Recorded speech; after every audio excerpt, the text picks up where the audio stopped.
bangunlah.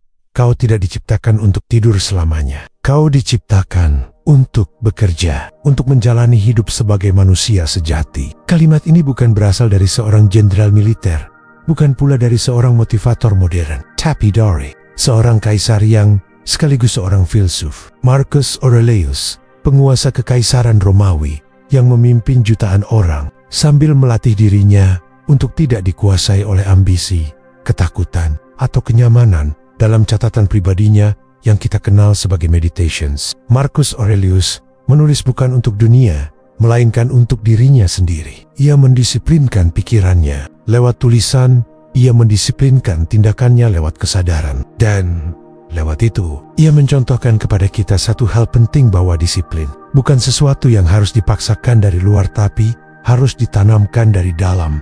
Di dunia yang serba instan, disiplin terasa seperti beban. Kita ingin hasil tanpa proses. Kita ingin kemajuan tanpa ketekunan. Tapi Marcus mengajarkan hal yang berbeda. Setiap pagi, ketika kau enggan bangun dari tempat tidur, ingatlah bahwa kau dilahirkan untuk bekerja seperti kuda, bukan untuk berdiam dalam selimut hangat. Baginya, disiplin bukan sekadar soal produktivitas, tapi soal menghormati waktu hidup yang terbatas. Soal menjalankan peran kita dengan sebaik mungkin, bukan demi pujian, tapi demi rasa hormat kepada alam semesta ini. Arah baru hadir dengan semangat itu untuk mengajak kita menanamkan ulang makna disiplin, bukan karena kita ingin disanjung, tapi karena kita sadar bahwa hidup yang dijalani dengan prinsip, dengan kendali atas diri, adalah hidup yang pantas untuk dijalani. Di sini, kita belajar dari para filsuf Stoik, bukan untuk menjadi dingin, tapi agar kita tak dikuasai oleh emosi. Yang lain, kita belajar bangun lebih pagi, bukan karena harus, tapi karena ingin hadir sepenuhnya dalam hidup kita.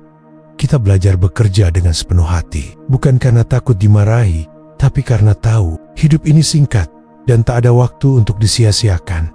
Maka, mari kita mulai perjalanan ini bersama arah baru, dengan ketenangan dalam pikiran, kejelasan dalam tindakan, dan disiplin yang lahir dari kesadaran tertinggi. Karena seperti yang ditulis Marcus dalam malam-malam sunyinya, jangan buang waktumu lagi. Kau hanya hidup sekali, dan hidup ini sudah cukup jika kau menjalani sesuai dengan alam dan akal sehat. Di pagi hari, saat engkau enggan bangkit dari tempat tidur, ingatkan dirimu, aku bangun untuk melakukan tugas sebagai manusia. Maka mengapa aku merasa enggan jika aku dilahirkan untuk bekerja, seperti kuda yang ditakdirkan untuk berlari, atau pohon yang ditakdirkan untuk tumbuh? Marcus Aurelius, Meditations. Kata-kata itu bukan sekadar kalimat motivasi. Itu adalah teguran lembut dari seorang pria yang di balik mahkota kekaisaran Romawi tetap merasa bahwa dirinya adalah murid-murid dari kehidupan, murid dari alam, murid dari akal sehat. Kita hidup di zaman yang serba nyaman, tempat tidur empuk, suhu ruangan terjaga, dan dunia maya yang bisa kita jelajahi tanpa bangkit dari kasur. Tak sulit untuk melihat bagaimana hari demi hari bisa terbuang tanpa arah, hanya karena kita terlalu lama menunda untuk bangkit, terlalu sering berkata, nanti saja, bahkan sebelum hari dimulai. Tapi Marcus Aurelius, seorang kaisar sekaligus filsuf Stoik, hidup di dunia yang tak mengenal kemewahan seperti hari ini. Ia harus bangun dalam dingin pagi Roma, di tengah kekacauan politik, di bawah tekanan tanggung jawab besar. Dan di sanalah, dalam jurnal pribadinya yang ditulis bukan untuk dipublikasikan, ia menuliskan kalimat-kalimat keras pada dirinya sendiri. Ia sadar, kemalasan adalah musuh yang berwajah ramah. Ia datang lewat selimut yang hangat, lewat pikiran yang berkata, istirahatlah sebentar lagi. Tapi Marcus tidak melihat itu sebagai bentuk kasih pada diri. Ia melihatnya sebagai bentuk penundaan terhadap takdirnya sebagai manusia. Bagi Marcus, disiplin untuk bangun pagi bukan hanya soal waktu, itu soal harga diri. Karena setiap kali kita menunda bangun, kita sedang menunda hidup. Kita sedang menunda pertemuan kita dengan realitas. Kita sedang berkata pada dunia, aku belum siap menjalani tugasku hari ini. Padahal, seperti yang diyakininya, setiap hari adalah kesempatan untuk hidup dengan penuh kehormatan. Dia tidak mengajak kita menjadi mesin. Dia tidak menyuruh kita bekerja tanpa henti. Tapi dia ingin kita sadar, hidup yang baik dimulai dari kesadaran akan waktu.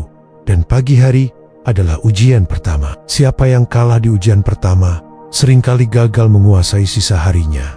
Dalam Meditations, Marcus kerap bertanya pada dirinya sendiri, apakah aku takut lelah?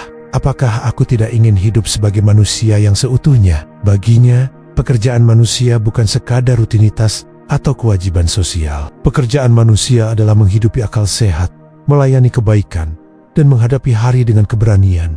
Karena itu, bangun di pagi hari bukanlah peristiwa biasa. Itu adalah momen di mana kita memutuskan arah. Apakah kita akan hidup dengan kesadaran atau membiarkan diri ditarik oleh rasa malas yang pelan-pelan mencuri masa depan kita? Markus tak memberi kita formula sempurna, tapi ia memberi kita contoh bahwa bahkan seorang kaisar pun harus menaklukkan dirinya sendiri setiap pagi.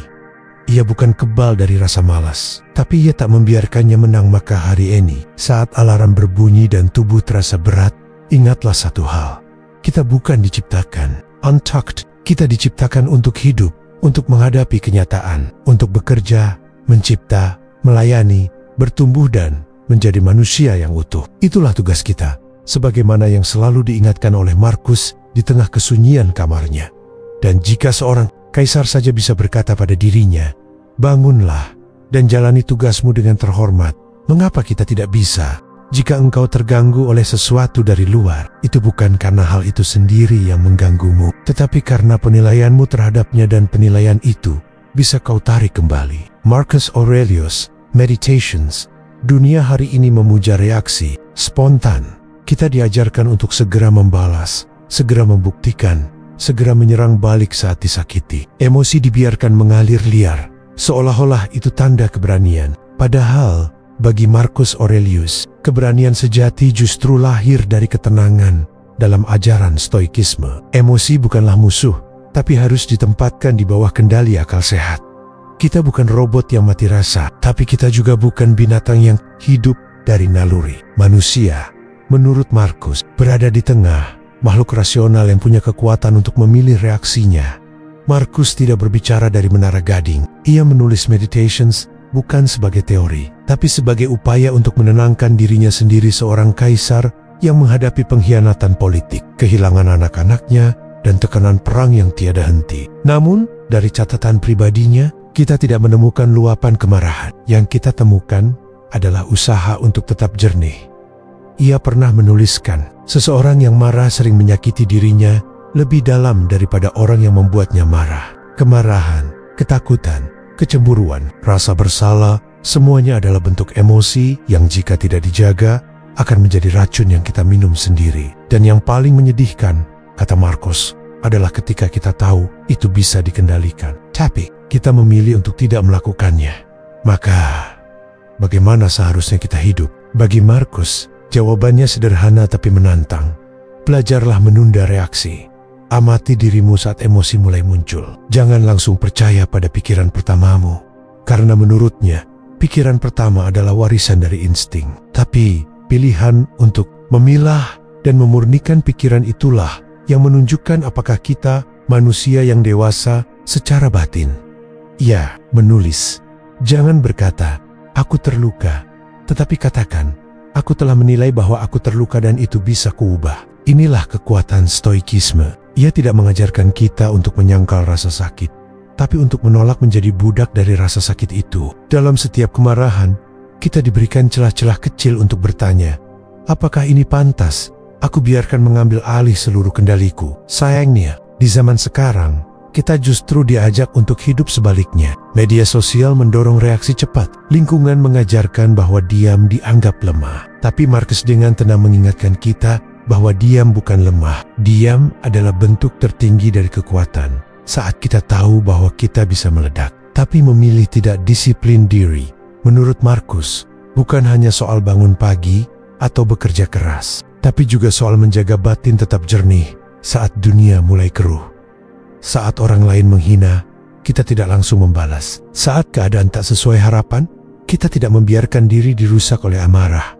Kita memilih untuk menguasai diri, bukan untuk menyenangkan orang lain, tapi karena kita menghormati diri kita sendiri. Marcus mengingatkan bahwa satu-satunya kerajaan yang patut kita taklukkan adalah kerajaan dalam diri kita sendiri. Dan siapapun yang gagal menaklukkan emosinya, sebenarnya sedang hidup sebagai budak, bukan budak dari orang lain, tapi dari dirinya sendiri.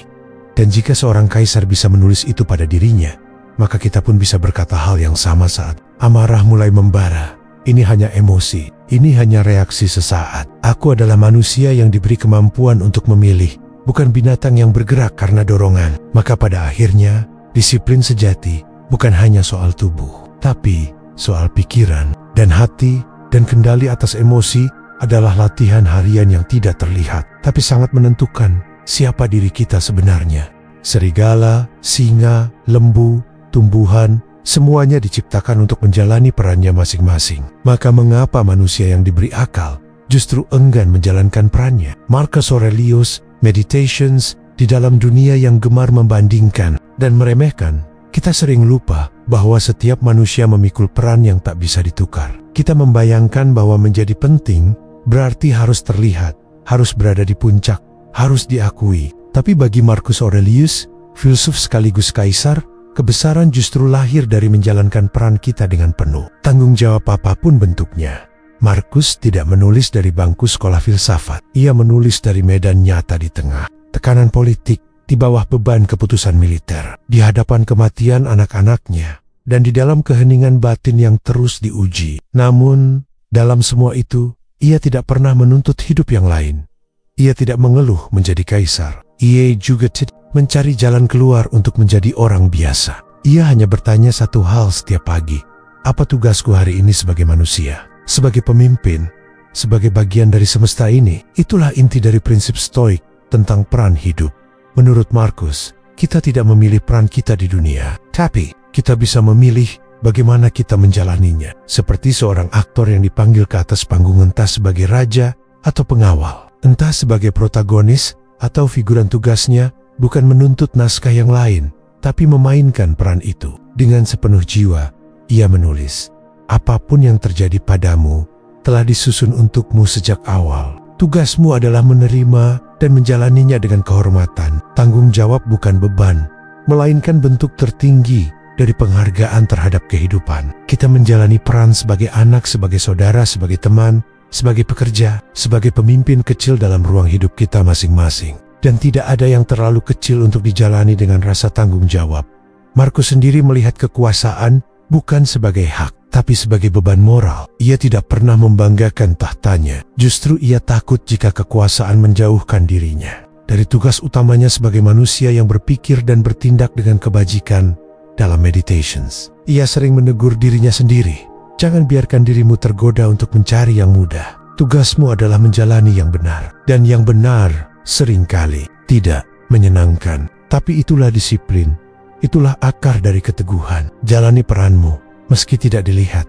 Lakukan tugasmu meski tidak dipuji. Karena kita bukan hidup untuk kesan, tapi untuk makna.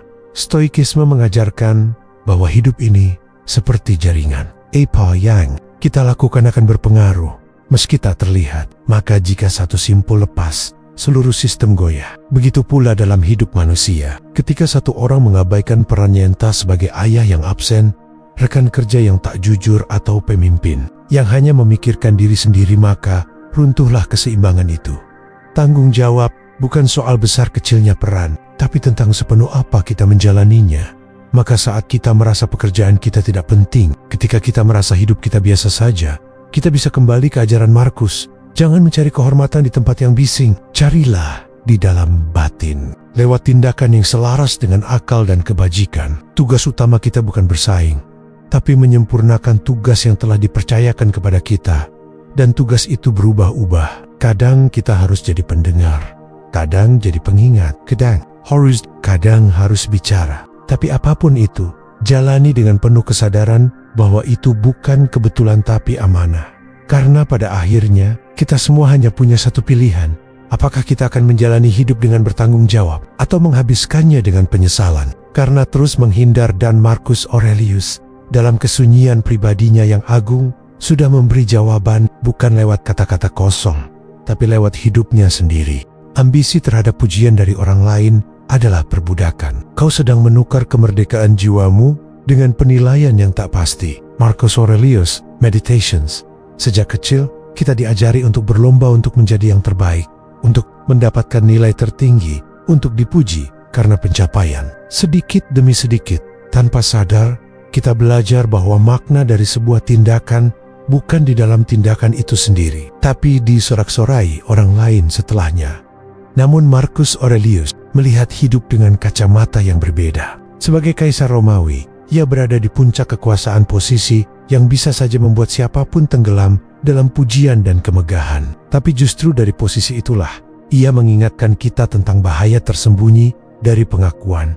Menurut Marcus, mengukur nilai diri dari apa kata orang lain adalah bentuk halus dari perbudakan. Kita mungkin tidak diikat rantai secara fisik, tapi kita menjadi tawanan di dalam pikiran sendiri. Kita menjadi haus validasi, dan ketika pengakuan itu tak datang, kita goyah. Ia menulis, berapa banyak orang yang pernah kau kagumi dan kini telah mati dilupakan. Apakah pujian mereka yang dulu benar-benar mengubah makna hidupmu?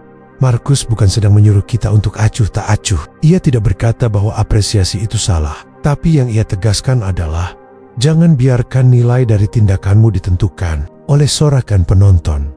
Hidup ini terlalu singkat untuk terus-menerus memikirkan apakah orang lain cukup terkesan, apalagi di zaman seperti sekarang, di mana satu postingan bisa menjerat seseorang untuk terus mencari perhatian, di mana hidup seringkali dirancang bukan untuk kejelasan, tapi untuk citra. Namun stoikisme berdiri tegak menentang semua itu. Bagi Marcus, kehormatan tertinggi adalah melakukan sesuatu karena itu benar, bukan karena itu terlihat. Ia sering menegur dirinya sendiri. Apakah aku melakukan ini karena kebajikan, atau karena aku ingin dilihat melakukannya? Itu pertanyaan yang menyayat, tapi jujur. Sebab banyak dari kita melakukan kebaikan hanya jika ada yang melihat. Kita disiplin karena takut dicap malas. Kita berbuat baik karena ingin dikenang. Kita terus bergerak bukan karena yakin, tapi karena takut tertinggal. Dan ketika pengakuan tak kunjung datang, kita merasa gagal, padahal kebaikan itu tetaplah kebaikan meski tak dipuji. Disiplin tetaplah kemenangan meski tak disorot. Marcus menik bahwa kebebasan batin adalah saat kita bisa berkata, aku melakukan ini karena ini adalah tugasku sebagai manusia. Pujian bisa membuatmu tinggi hari ini, tapi bisa menjatuhkanmu besok. Ia tak bisa diandalkan karena dunia ini cepat berubah dan orang-orang sering lupa. Tapi kedamaian batinmu hanya akan datang jika kau hidup dengan selaras pada prinsip, bukan pada sorakan. Maka jika suatu hari kau merasa tak dihargai, tak dikenal, atau tak dilihat, ingatlah Marcus Aurelius yang memimpin dunia, tapi tetap menulis catatan pribadi hanya untuk dirinya sendiri. Ia tidak meminta untuk dikenang. Ia hanya ingin hidup selaras dengan kebajikan, dan justru karena itulah namanya tetap hidup, bukan karena dia mencarinya, tapi karena dia tak membutuhkannya. Kita tidak harus menjadi terkenal untuk menjadi berarti. Kita hanya perlu tulus dalam menjalani peran tanpa berharap panggung. Itulah makna sejati dari kehormatan menurut seorang filsuf yang juga kaisar. Bukan yang terlihat hebat di luar, tapi yang tetap teguh menjalankan hidupnya meski dalam diam, meski tanpa tepuk tangan. Jangan biarkan pikiranmu menjadi budak dari kesenangan atau rasa takut. Jika kau tak mampu menguasai dirimu dalam hal kecil, maka bagaimana kau bisa dipercaya untuk hal yang besar? Marcus Aurelius, Meditations. Kita hidup di era ketika apapun yang diinginkan bisa didapat dengan satu ketukan jari. Makanan datang tanpa perlu memasak, hiburan tersedia tanpa perlu menunggu. Rasa bosan bisa hilang hanya dengan menggulir layar. Namun justru di tengah kemudahan inilah kita menghadapi tantangan yang jauh lebih berat, kemampuan untuk menahan diri. Marcus Aurelius hidup dalam dunia yang jauh berbeda. Sebagai kaisar Romawi, ia bisa saja memiliki semua kenikmatan dunia wanita, pesta, makanan, kekuasaan, bahkan kemewahan yang tak terbayangkan. Tapi di tengah segala itu, ia menulis sesuatu yang sangat mengejutkan. Hidup sederhana adalah hidup yang sesuai dengan alam. Bagi Marcus, kesenangan sesaat bukanlah musuh karena ia jahat, melainkan karena ia memabukkan dan memperlemah kehendak. Ia mengalihkan manusia dari tugas utamanya, hidup dengan akal sehat dan kebajikan. Ia membuat kita lupa akan nilai jangka panjang hanya demi kenikmatan yang menguap dalam hitungan menit. Dan itulah ujian sesungguhnya. Bukan saat kita terjatuh karena cobaan, tapi saat kita terlena oleh kenyamanan. Bagi Marcus, disiplin sejati adalah ketika seseorang bisa berkata tidak pada hal-hal yang menggoda. Bukan karena ia tidak mampu menikmatinya, tetapi karena ia tahu harganya terlalu mahal untuk jiwanya. Ia menuliskan, Apakah kau akan membiarkan dirimu menjadi lemah hanya karena lidahmu menyukai rasa manis, karena tubuhmu ingin istirahat sedikit lebih lama, atau karena pikiranmu lelah menahan diri dari hasrat yang memanggil? Kesenangan sesaat menawarkan kebahagiaan yang cepat, tapi menggerus kekuatan batin secara perlahan. Seperti air garam bagi orang haus, semakin diminum, semakin menjerumuskan. Itulah sebabnya Markus tak pernah mengejar kesenangan. Ia menikmati hidup, tapi dengan penguasaan diri, bukan ketergantungan. Stoikisme bukan tentang menyiksa diri, bukan pula tentang menghindari segala bentuk nikmat hidup, tapi ia mengajarkan bahwa kenikmatan sejati hanya akan terasa dalam batas. Dan bila kita tak mampu berkata cukup, maka kita telah kehilangan kendali, dan kehilangan kendali adalah kehilangan kebebasan. Markus mengingatkan bahwa tubuh kita bisa dilatih, tapi jiwa kita harus ditundukkan oleh akal. Jika hari ini kita bisa menahan diri dari satu kebiasaan buruk, satu godaan kecil, maka kita sedang membangun kekuatan untuk menghadapi tantangan yang lebih besar. Tahan diri dari kesenangan bukan berarti menolak hidup, tapi justru itu bentuk penghormatan terhadap hidup. Kita tidak makan berlebihan, karena kita tahu tubuh bukan tempat untuk ditimbun. Kita tidak terus-menerus mencari hiburan, karena kita sadar jiwa yang kuat lahir dari keheningan dan kesadaran, bukan dari distraksi yang tiada henti. Ketika kita menunda gratifikasi, kita sedang melatih kesabaran. Ketika kita berkata tidak hari ini, kita sedang menyelamatkan nilai diri kita untuk masa depan. Dan ketika kita menahan hasrat yang sesaat, kita sedang memberi ruang bagi pertumbuhan jangka panjang. Marcus Aurelius sendiri hidup seperti seorang petapa dalam tubuh seorang kaisar. Ia tidur di tempat sederhana, menulis dalam kesunyian, menghindari pesta. Ia tahu betapa bahayanya kesenangan jika tak dikenali batasnya. Dan ia memberi kita warisan berupa prinsip yang tegas, lebih baik menahan diri dan menjadi kuat, daripada memanjakan diri dan menjadi budak dari nafsumu sendiri. Kita tidak diciptakan untuk dikendalikan oleh rasa lapar, hasrat, atau godaan sesaat. Kita diciptakan untuk mengendalikan diri, agar hidup kita tak berakhir menjadi rangkaian penyesalan. Jadi saat keinginan itu muncul, ingin bermalas-malasan, ingin memuaskan nafsu, ingin mengambil jalan cepat, berhentilah sejenak. Tanya dirimu, apakah ini membawaku pada kedamaian atau hanya kepuasan semu? Dan jika kita bisa menahan satu langkah hari ini, kita sedang membangun jalan yang kokoh untuk hari-hari kehidupan. Jangan berharap segala sesuatu mudah. Berharaplah bahwa dirimu akan menjadi lebih kuat. Marcus Aurelius, Meditations. Ketika hidup terasa berat, naluri pertama kita adalah lari, menghindar, berpaling dari rasa tidak nyaman yang datang menyergap tanpa peringatan. Kita lebih suka menutup mata daripada berani melihat kenyataan yang tak sesuai harapan. Kita menenangkan diri dengan distraksi, alih-alih menghadapi masalah itu langsung di pusatnya. Namun bagi Marcus Aurelius, seorang kaisar yang sepanjang hidupnya harus membuat keputusan di tengah perang, wabah, pengkhianatan, dan kematian, orang-orang terdekat ketidaknyamanan bukan musuh, tapi ladang ujian karakter. Ia tidak pernah memintanya hidup yang mudah. Ia tahu bahwa jalan yang mudah justru melemahkan. Ia memilih jalan yang benar, dan jalan itu hampir selalu membawa ketidaknyamanan. Marcus menulis, apakah kau berpikir hidup akan bebas dari gangguan? Bukankah ujian itu yang membedakan antara yang kuat dan yang lemah? Stoikisme tidak menyuruh kita menjadi batu yang tak merasa, tapi ia mendorong kita untuk menjadi manusia utuh yang tetap memilih hadir meski dunia dalam keadaan gelap. Karena ketidaknyamanan, rasa malu, cemas, bingung, marah, terluka adalah bagian dari kurikulum kehidupan yang tak bisa dihindari ketika kita melarikan diri dari rasa tidak nyaman. Sebenarnya, kita sedang menunda pertumbuhan. Kita memperpanjang ketakutan. Kita membungkus luka, tapi tidak menyembuhkannya. Dan dalam jangka panjang, ketidaknyamanan yang dihindari hanya akan tumbuh menjadi penderitaan yang lebih besar.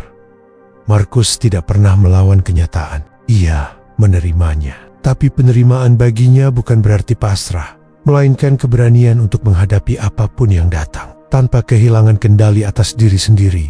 Ia berkata, apapun yang terjadi, terimalah dengan keteguhan. Itu telah ditentukan untukmu dan telah dijalin ke dalam takdirmu sejak awal. Bagi Marcus, ketidaknyamanan adalah alat untuk memperkuat disiplin, mengasah ketenangan, dan membentuk kesabaran. Rasa tidak enak di hati adalah tanda bahwa kita sedang bergerak melawan arus kelemahan.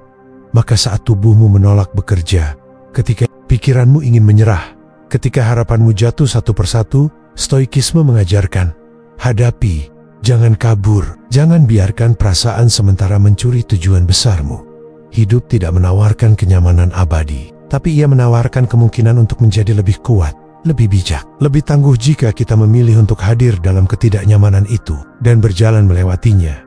Markus menyadari bahwa orang yang paling bebas bukanlah yang hidup tanpa tantangan, tapi yang tidak takut saat tantangan itu datang. Orang seperti itu tak tergantung pada nasib baik, tak terguncang oleh musibah, dan tak hancur oleh penderitaan, karena ia telah menyiapkan jiwanya bukan untuk kenyamanan, tapi untuk ketangguhan. Dan karena itulah Marcus Aurelius tetap menjadi panutan, bukan karena hidupnya mudah, tapi karena ia tidak lari dari yang sulit macam hari ini. Saat rasa tidak nyaman datang, jangan anggap itu sebagai gangguan. Anggaplah itu sebagai undangan untuk bertumbuh, untuk mempertegas arahmu, untuk menjadi versi dirimu yang lebih kuat dari kemarin. Dan jika ingin menyerah, tanyakan saja pada dirimu, apakah aku mau menjadi pribadi yang lari dari gelap atau pribadi yang menyalakan cahaya? Markus tidak memberi kita dunia yang nyaman. Ia memberi kita cermin untuk melihat bahwa kekuatan sejati tidak datang dari dunia yang lunak, tapi dari jiwa yang berani tetap berdiri di dalam badai. Kau akan mati, mungkin hari ini, maka jangan menunda untuk menjadi baik. Jangan menunda untuk hidup sesuai dengan alam. Marcus Aurelius, Meditations. Di antara semua kebiasaan buruk yang merusak hidup dalam diam, menunda adalah yang paling halus dan paling berbahaya. Ia tidak terdengar seperti kejahatan. Ia bahkan kadang terasa masuk akal. Kita berkata, nanti saja, aku masih punya waktu. Tapi Marcus Aurelius, seorang kaisar dan filsuf stoik yang setiap harinya bergulat dengan kefanaan, menulis hal yang mengejutkan. Menunda adalah bentuk pengkhianatan terhadap hidup itu sendiri.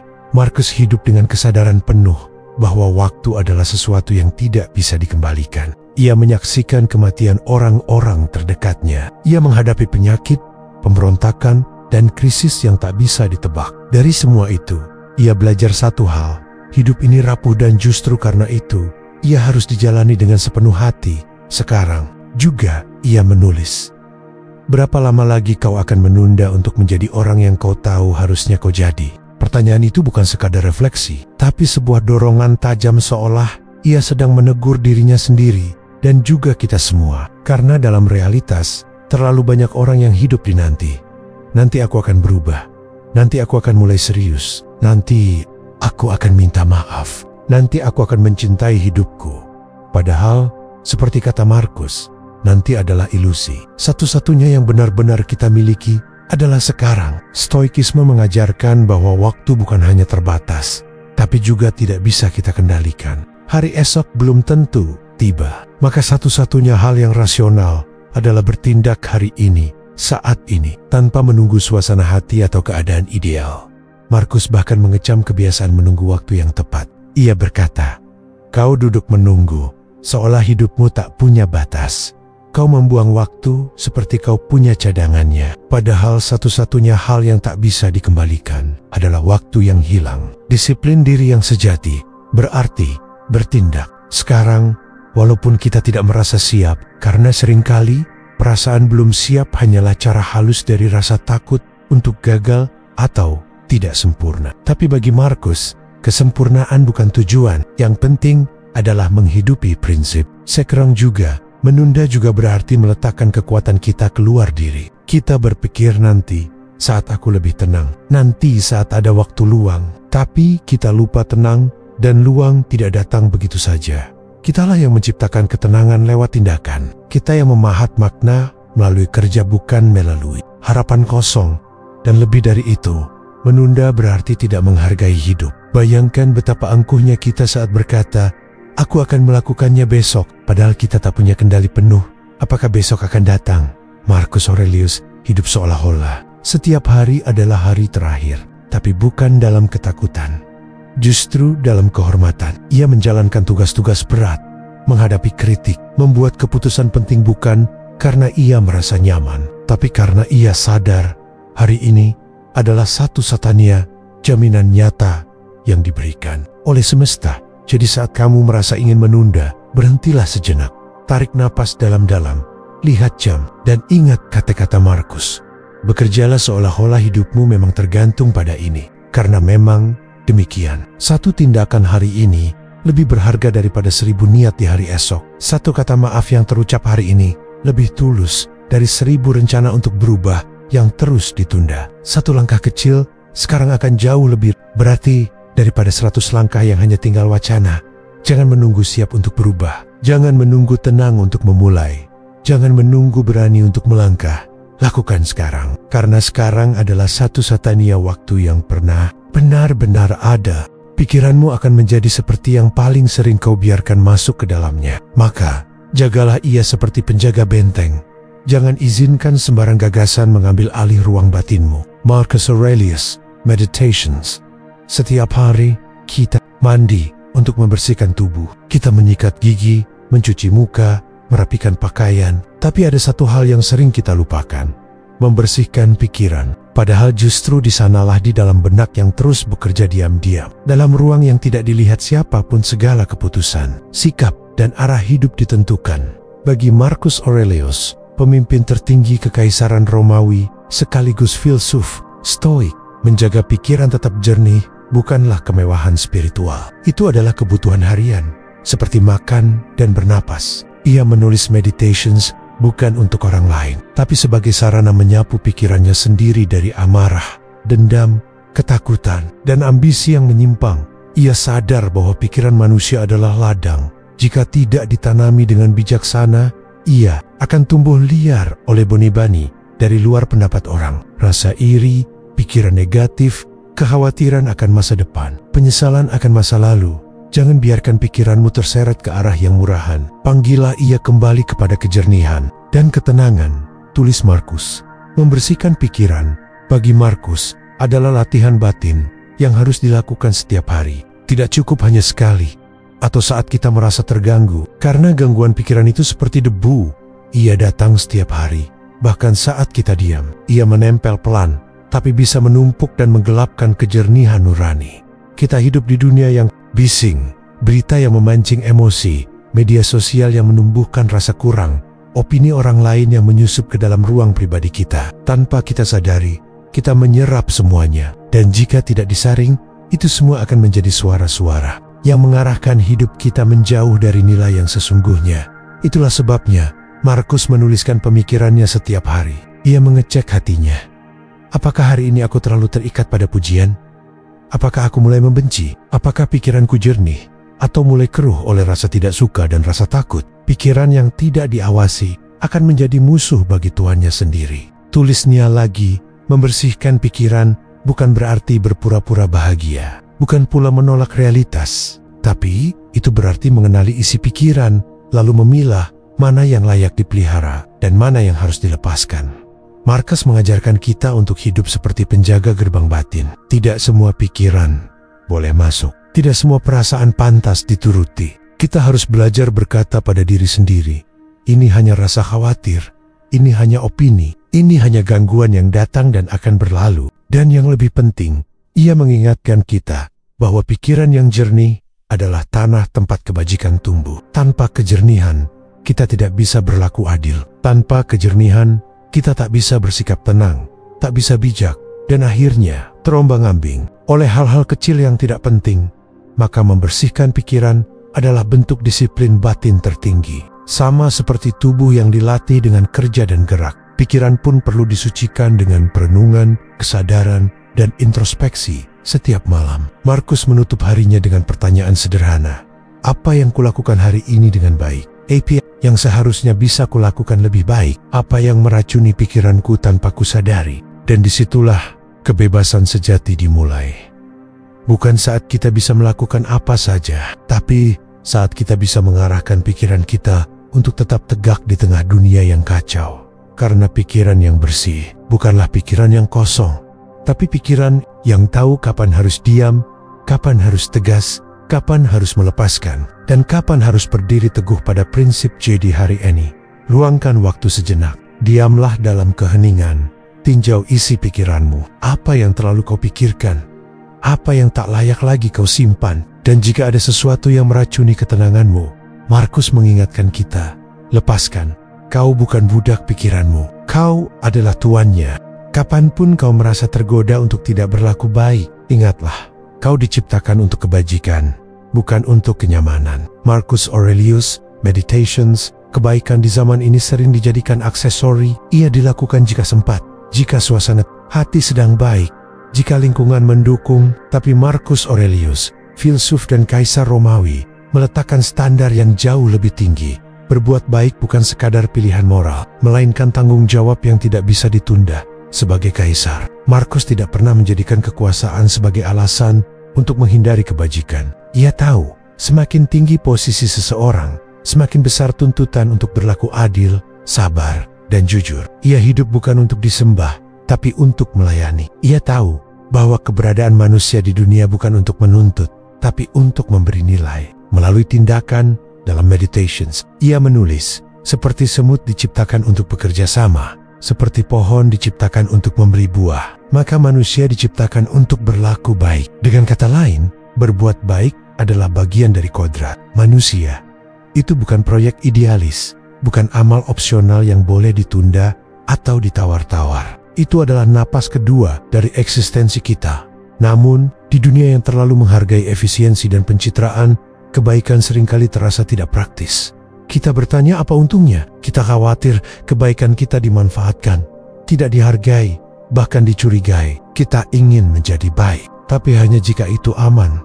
Tapi Markus tidak pernah memikirkan keuntungan dari kebaikan. Karena bagi Stoik, kebaikan bukan transaksi, tapi integritas. Kita berlaku baik bukan karena orang lain pantas, tapi karena kita ingin tetap menjadi manusia yang utuh. Jika seseorang berlaku jahat padamu, jangan balas dengan kejahatan, sebab kau tidak sedang bertanding dengannya. Kau sedang menjaga siapa dirimu sebenarnya. Itulah mengapa berbuat baik adalah bentuk disiplin yang berat, karena ia seringkali tidak menghasilkan hasil instan. Ia menguji kesabaran, menggerus ego, dan menantang harga diri. Tapi justru dari situlah kebajikan menemukan maknanya. Kebaikan yang lahir dari kemudahan belum tentu menunjukkan kualitas batin, tapi kebaikan yang tetap dijalankan meski dalam tekanan, itulah yang menunjukkan kekuatan sejati. Markus sering menuliskan perintah pada dirinya sendiri. Hari ini kau akan bertemu dengan orang yang kasar, sombong, egois, tapi kau tak boleh kehilangan sifat alamiahmu untuk tetap berlaku adil, sabar, dan bersih dalam tindakan. Kebaikan dalam stoikisme bukanlah soal senyum manis, tapi soal konsistensi karakter di tengah ketidaksempurnaan dunia. Maka ketika orang lain menghina, kita tidak membalas dengan kata-kata kasar. Ketika orang lain curang, kita tetap memilih jujur. Ketika orang lain menghindar dari tanggung jawab, kita tetap hadir dan mengerjakan apa yang harus dikerjakan. Karena kebaikan dalam pandangan Markus bukan tentang menjadi disukai, tapi tentang menjadi selaras dengan tugas utama kita sebagai manusia rasional. Dan jangan pikir Markus bisa dengan mudah berlaku baik. Ia pun manusia, tapi ia memaksa dirinya untuk tetap pada jalur kebajikan. Bahkan saat hatinya lelah, bahkan ketika tidak ada yang melihat, bahkan ketika dunia tampak tidak adil. Apa yang menghalangimu dari berlaku baik? Apakah tubuhmu? Apakah hartamu? TTAs? Maka jangan cari alasan. Sebab untuk berlaku baik, kau hanya perlu niat dan tindakan. Inilah pengingat penting dari seorang kaisar, bahwa di tengah dunia yang sibuk mengumpulkan kekuasaan, reputasi, dan kenyamanan, kita tetap bisa memilih untuk menjadi pribadi yang adil, jujur, dan penuh belas kasibukan. Karena itu mudah, tapi karena itu adalah panggilan hidup. Kebaikan bukan untuk dipamerkan. Ia harus menjadi watak. Dan watak dibangun bukan dari teori, tapi dari keputusan kecil setiap hari.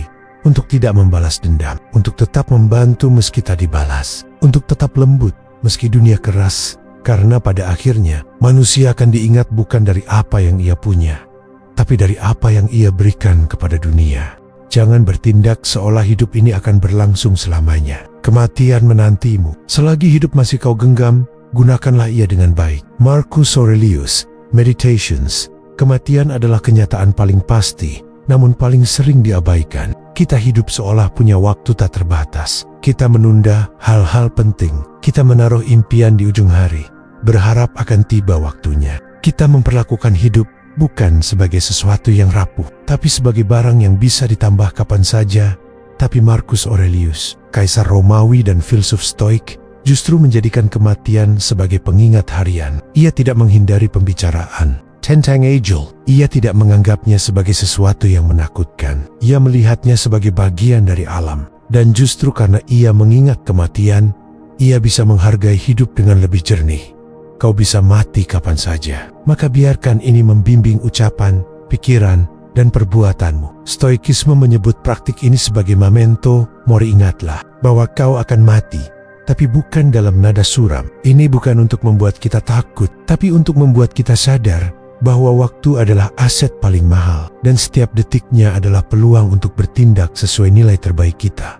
Marcus melihat waktu seperti seorang jenderal melihat pasukannya, terbatas, berharga, dan harus digunakan secara strategis. Ia tahu bahwa setiap jam yang dihabiskan untuk marah, mengeluh, atau menunda adalah jam yang tidak akan pernah kembali. Berapa banyak waktu yang telah kau habiskan untuk hal-hal yang tak berguna?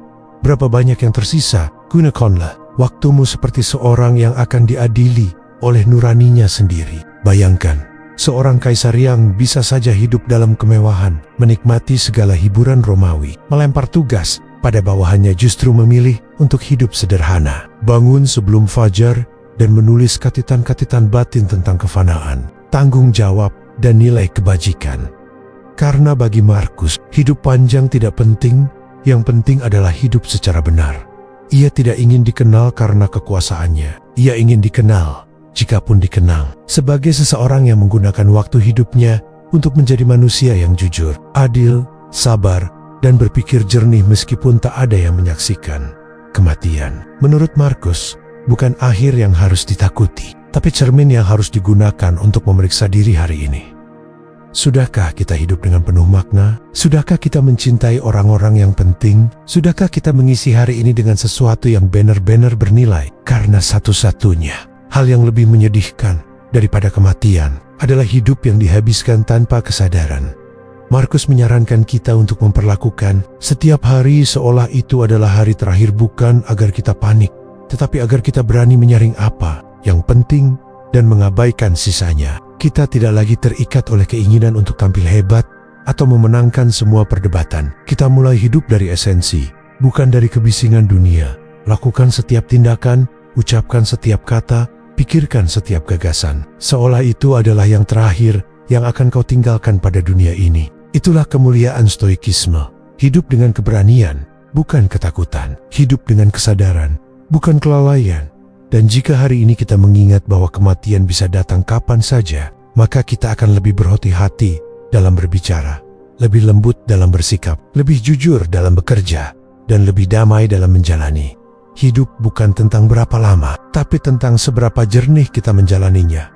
Jadi, sebelum hari ini berakhir, tanyakan pada diri sendiri, apakah aku sudah hidup seperti seseorang yang sadar bahwa waktunya terbatas? Dan jika belum, maka mulailah sekarang, karena seperti yang diingatkan Marcus Aurelius, hidup yang terbaik adalah hidup yang dijalani dalam kehormatan, dan kehormatan itu dimulai dari cara kita memperlakukan waktu. Pada akhirnya, semua kebijaksanaan yang kita pelajari hari ini tentang menghadapi hari dengan berani, mengendalikan emosi, menjalani tanggung jawab, hingga mengingat kematian berujung pada satu prinsip yang sangat mendasar dalam hidup kita. Tidak selamanya ada di dunia ini. Dan karena itu, kita harus menjalani hidup dengan sungguh-sungguh. Marcus Aurelius, dalam kesepiannya sebagai kaisar dan manusia biasa, menunjukkan pada kita bahwa kebesaran bukan terletak pada pengaruh, tapi pada keteguhan dalam menjadikan setiap hari sebagai ladang kebajikan.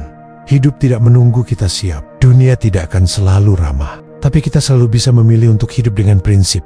Dan disitulah arah baru dimulai, bukan pada perubahan di luar, tapi pada kebangkitan kesadaran di dalam. Jika kamu merasa sedang mencari pegangan, jika kamu merasa dunia ini terlalu bising, jika kamu butuh ruang untuk kembali menata diri dengan ketenangan dan makna, maka disinilah tempatnya.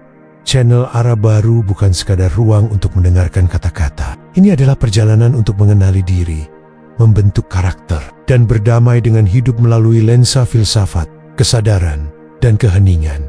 Terima kasih telah menyimak. Sampai jumpa di video berikutnya. Mari kita terus belajar, melangkah, dan menemukan arah baru setiap harinya.